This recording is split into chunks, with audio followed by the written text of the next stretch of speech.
Sì, sono qua perché sono all'interno di una moda prêt-à-porter del futuro, Burqa Technology, ovviamente tutto l'Oriente mi perdoni perché è solo un gioco come sempre, il press che sono once, sarei io, gioca sempre.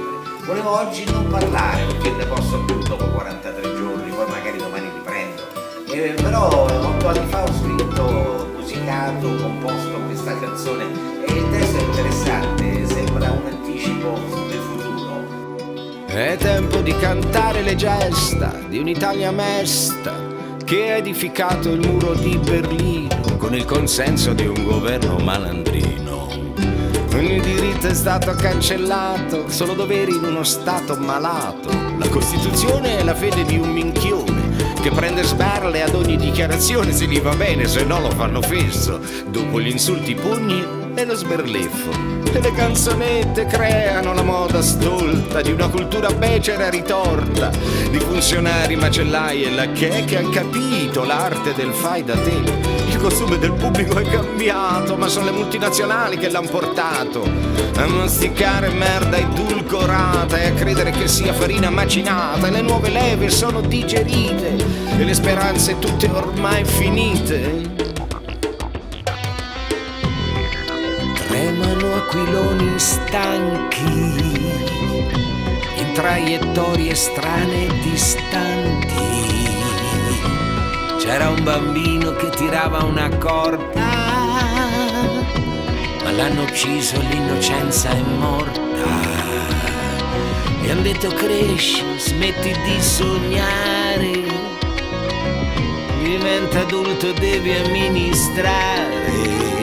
Se viene la guerra, se viene la fame, resterai solo come un cane. E se non metti l'elmetto e vai a morire, così la patria potrà risarcire chi sta soffrendo, chi ti sta piangendo e non saprà mai cos'è un lauto stipendio. Basta parole, basta cazzate, ma è troppo tardi.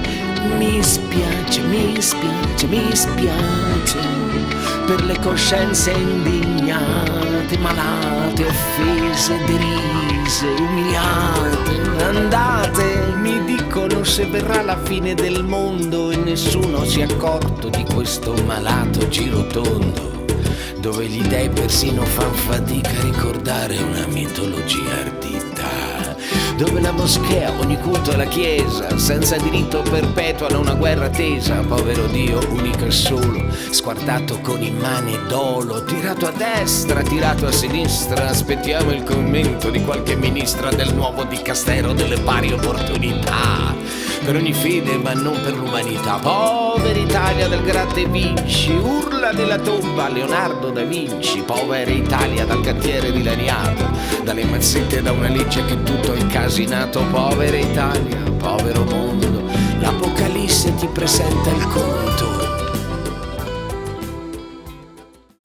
Ecco qui, avete visto che io certe cosette mi vengono in testa prima. E il problema è che poi dopo accadono, che dobbiamo fare? Io faccio un augurio di buona giornata come sempre a tutti, anche se è molto uggioso, e vedete questo qui che doveva essere, me lo dovevo mangiare a Pasqua, ma non l'ho potuto mangiare perché era difficile trovarlo, è un mio amico che produce agnellini, non si poteva muovere perché abita a 60 km da qui.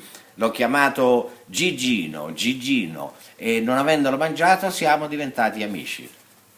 Saluta Gigino, tutti i nostri amici e i poveri italiani. Speriamo che passi, come diceva Edoardo, la nottata, anche se è anche la giornata. Bacioni e a domani. Saluta.